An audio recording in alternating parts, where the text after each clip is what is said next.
HSC 27 theme নিয়ে মোটামুটি সবাই কম বেশি প্যারা খাও। আজকের এই ভিডিওতে আমি তোমাকে থিমের শুধু সাজেশনটাই শেয়ার করব না, সাথে সেগুলোর উত্তরও শেয়ার করব। এন্ড ইনশাল্লাহ এটা থেকে তোমার প্রি টেস্ট, টেস্ট এবং একদম বোর্ড পরীক্ষায় আসার সম্ভাবনা সবচেয়ে বেশি। শুরুতেই বলে নেই, থিম নিয়ে তোমরা প্যারা খাও কেন? আচ্ছা, থিম পরীক্ষায় দুই জায়গা থেকে আসতে পারে। নাম্বার 1 টেক্সচুয়াল, আমাদের মেন বই থেকে। নাম্বার 2 নন টেক্সচুয়াল, অর্থাৎ মেন বইয়ের বাহির থেকেও কিন্তু থিম আসতে পারে।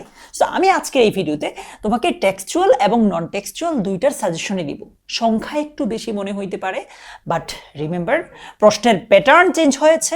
রেজাল্টের মধ্যে আগে যেমন গ্রেস মার্ক দেওয়া হইতো বা আগে যেমন ঢালাওভাবে জিপিএ 5 দেওয়া হইতো, পাস করানো হইতো, এটাতেও পরিবর্তন এসেছে। সো এখন থেকে একটু নার্চার দিয়ে বসতে হবে, প্লাস একটু বেশি পড়তে হবে, ঠিক আছে?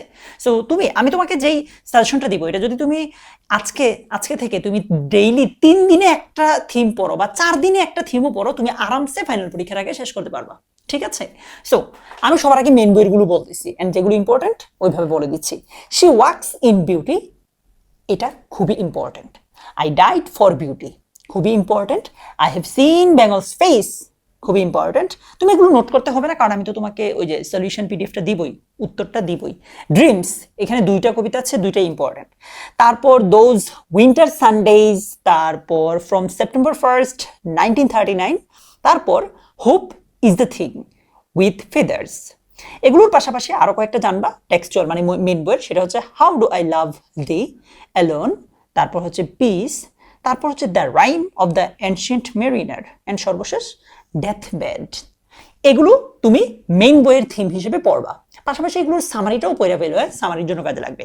এবার আসি নন টেক্সচুয়াল থিমের, অর্থাৎ মেইন বইয়ের বাহিরের যেই থিমগুলো তোমাকে জানতে হবে। The lake isle of Innisfree, তারপর হচ্ছে I wandered lonely as a cloud, এরপর মাই হার্ট লিপস আপ, তারপর time you old gypsy man, second last blow blow the winter wind, and সর্বশেষ দ্য স্কুল বয়। এগুলো non textual, এগুলো তোমাকে জানা লাগবে। অ্যান্ড তুমি মোটামুটি নিশ্চিত থাকো প্রি টেস্ট, টেস্ট এগুলো থেকে আসবে। ফাইনাল পরীক্ষার জন্য বাহির থেকে আরো কিছু জিনিস পড়তে হবে বা কিছু স্ট্র্যাটেজি ফলো করতে হবে, যাতে এগুলো থেকে কমন না আসলেও আমরা পারি। সেগুলো নিয়ে পরের কোনো একটা ভিডিওতে বলবো, বাট এগুলো তোমাকে মাস্ট জানা থাকা লাগবেই, কারণ ফাইনালের কথাও যদি বলি, এগুলো থেকে আসার সম্ভাবনা সবচেয়ে বেশি। এবার আসি তুমি কি করে এই থিমটা মানে এই থিমের সাজেশনের উত্তরটা পেতে পারো। কেমন? তুমি এই ভিডিওটা অবশ্যই শেয়ার করবা। আবার বলছি, যদি শেয়ার না করো তাহলে তুমি পিডিএফটা পাবা না। কেন? সিম্পল হিসাব ভাই, আমি তোমার মাধ্যমে তোমার ব্যাচের সবার কাছে যাইতে চাই, দ্যাটস ইট। আমি একদম অনেস্টলি তোমাকে ওপেনলি বললাম। আচ্ছা, শেয়ার করার পর তোমার টাইমলাইনে শেয়ার করতে হবে, বন্ধুদের ইনবক্সে না। শেয়ার করার পর তুমি এই ভিডিওর কমেন্টে এসে লিখবা যে মূল কথা। কিভাবে? MUL, মূল, KOTHA, মূল কথা লিখে কমেন্ট করলেই হবে।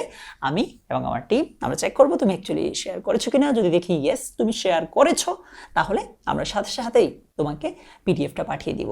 সো আজকেই তুমি এই সলিউশন পিডিএফটা কালেক্ট করো, সংগ্রহ করো এবং আজকে থেকেই পড়া শুরু করে দাও। ইনশাল্লাহ তুমি পরীক্ষায় এই থিম রাইটিংয়ে সর্বোচ্চ নম্বরটা নিশ্চিত করতে পারবে।